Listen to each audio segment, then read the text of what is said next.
Hola a todos. Hoy vamos a meternos de lleno en un tema que es, sin duda, crucial para cualquier democracia. ¿Qué pasa con el poder del Estado cuando las cosas se ponen realmente feas? Y para entenderlo nos vamos a ir directos a la Constitución de Perú, a ver qué herramientas tiene para situaciones de excepción. Y aquí está la gran pregunta, la pregunta del millón, ¿no? En medio de una crisis, ¿puede el gobierno de repente suspender derechos que consideramos fundamentales? O sea, ¿qué pasa con esas libertades que, la verdad, a menudo damos por sentadas? Es una cuestión peliaguda. Vale, para desenredar todo esto vamos a seguir un camino muy claro. Primero esa tensión entre derechos y crisis. Luego veremos las dos herramientas que tiene la Constitución.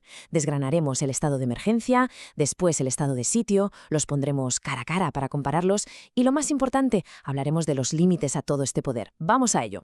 Empecemos por el principio, los derechos en una crisis. Aquí es donde nos encontramos con el eterno dilema, esa tensión entre seguridad y libertad. Es que, para proteger el conjunto, para proteger a la nación, a veces parece que hay que limitar, aunque sea temporalmente, las libertades de cada uno. Y encontrar ese equilibrio, es súper delicado. Claro, en situaciones límite un gobierno necesita, poderes extraordinarios. Pero la clave es ¿con qué reglas? Para que esto no se convierta en un todo vale, las constituciones modernas, y la de Perú es un buen ejemplo, no lo dejan al azar. Ponen las cosas por escrito. Crean un marco legal súper estricto, una especie de manual de instrucciones para cuando todo se complica. Y esto es lo que marca la diferencia entre una democracia que sigue sus propias normas y un poder totalmente arbitrario. La idea es muy clara, usar la fuerza que haga falta, sí, pero solo la necesaria y sobre todo por un tiempo muy, muy limitado. Y en el caso de Perú, ese manual de instrucciones tiene un nombre y un número, el artículo 137 de la Constitución. Este artículo es la piedra angular, la pieza clave para entender cómo puede actuar el Estado en los momentos más graves sin, y esto es fundamental, salirse del marco constitucional. Ahí está, directamente de la fuente. Este texto es el que establece lo que se conoce como régimen de excepción. Ojo, que el nombre suena fuerte, pero es el término legal para estas situaciones tan especiales. Y es muy importante entender esto. No estamos hablando de una ley marcial sin más, de que se impone la ley del más fuerte. No, no. Es un procedimiento con sus reglas y que está dentro de la propia Constitución. Entonces, quedémonos con la idea principal. Es un marco constitucional. Esto es súper importante. No es algo que esté fuera de la ley, sino que es una herramienta de la ley, pensada para los peores escenarios posibles. Y fíjense bien, permite suspender ciertos derechos, no todos, y siempre, siempre de forma temporal. Y resulta que no hay una única caja de herramientas para todo. El artículo 137 nos da dos distintas, el estado de emergencia y el estado de sitio. Cada una, claro, tiene su porqué, su nivel de dureza y sus propias normas. Vamos a empezar por la primera, que es la que se suele usar más a menudo, el estado de emergencia. Bien, el estado de emergencia. ¿Para qué sirve? Pues está pensado sobre todo para crisis internas. Pensemos, por ejemplo, en un desastre natural tremendo o en disturbios muy graves que pongan en jaque la estabilidad del país. La Constitución, por supuesto, es muy específica sobre cuándo se puede pulsar este botón rojo. No vale cualquier excusa. Habla de perturbación de la paz o del orden interno, de catástrofe o de circunstancias graves que afecten la vida de la nación. Son palabras mayores, ¿verdad? Y el listón se pone alto a propósito para que nadie se tome a la ligera el uso de esta medida. Y aquí viene lo interesante. ¿Qué es lo que se puede limitar? Porque esto afecta directamente al día a día. Suspender la libertad personal, por ejemplo, permite detenciones sin una orden judicial.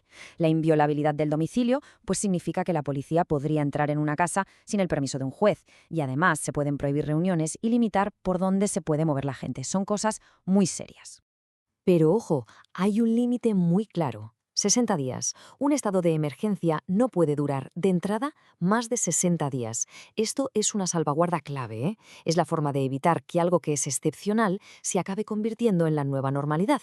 Y si se quiere alargar, no es tan fácil, no es algo automático. El gobierno no puede simplemente decir, venga, seguimos. No, tiene que emitir un decreto completamente nuevo y volver a justificar por qué es absolutamente imprescindible mantener la medida. Es como volver a empezar el proceso.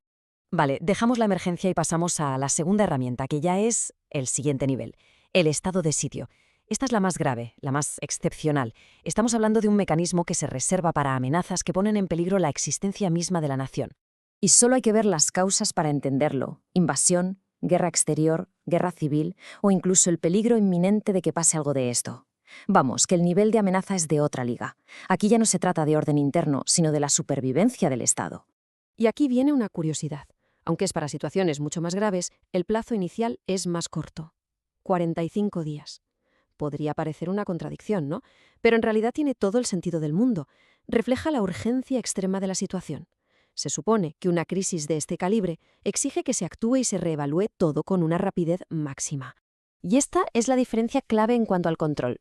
Para alargar un estado de sitio ya no le vale al gobierno con decidirlo, no. Se necesita la aprobación, y dice explícita, del Congreso. Esto mete en la ecuación un contrapeso político muchísimo más fuerte. Asegura que el poder legislativo se involucre de lleno en una decisión tan drástica. Perfecto. Ya hemos visto las dos herramientas por separado. Ahora, ¿qué tal si las ponemos frente a frente? Porque es en esta comparación, en el cara a cara, donde se ve todo mucho más claro y se entiende la lógica que hay detrás. Esta tabla lo resume de maravilla. A ver, vamos fila por fila. Las causas: desorden interno o catástrofe para la emergencia, invasión o guerra para el sitio. La duración: 60 días para la emergencia, 45 para el sitio. Y la prórroga: aquí está el quid de la cuestión. Para la emergencia basta con un nuevo decreto del presidente, pero para el sitio hace falta la luz verde del Congreso. Y por último, el papel del Congreso. En la emergencia se le da cuenta, se le informa, pero en el sitio se reúne de pleno derecho, es decir, toma las riendas y asume un protagonismo total desde el minuto 1. Hemos hablado mucho de estos poderes tan extraordinarios, pero tan importante como el poder en sí son sus límites. Porque, ¿cómo nos aseguramos de que estas herramientas no se van de las manos? La pregunta de siempre: ¿quién vigila a los que vigilan? Pues bien, la decisión nunca es de una sola persona. Es un proceso en equipo, por así decirlo. El presidente lo propone, pero necesita que todo su Consejo de Ministros esté de acuerdo. Es como un primer filtro. Y una vez que se decreta, hay que ir a dar cuentas al Congreso, que es quien ejerce el control político. Y más allá de los procedimientos, hay líneas rojas que no se pueden cruzar, límites absolutos. Esta frase, sacada directamente del artículo, es potentísima. En ninguna circunstancia se puede desterrar a nadie. Esto significa que da igual lo mal que estén las cosas, da igual si es un estado de emergencia o uno de sitio, a nadie se le puede expulsar del país. Hay un núcleo duro de derechos y de dignidad que la Constitución dice: esto no se toca, pase lo que pase. En definitiva, y para que quede claro, este régimen de excepción no es un cheque en blanco para el gobierno, para nada. Es más bien un conjunto de herramientas de alta precisión, con sus reglas, sus plazos y sus límites bien definidos. Y todo está diseñado para intentar mantener ese equilibrio tan delicado entre la seguridad del Estado y la libertad de las personas. Y todo esto nos deja con una última pregunta, una pregunta que flota en el aire y que en realidad cada generación tiene que responder. En un mundo como el nuestro, con amenazas que cambian constantemente, ¿dónde está el punto exacto de equilibrio entre seguridad y libertad? La Constitución nos da el tablero y las reglas del juego, pero ¿cómo se juega cada partida? Bueno, eso siempre será parte de un debate fundamental.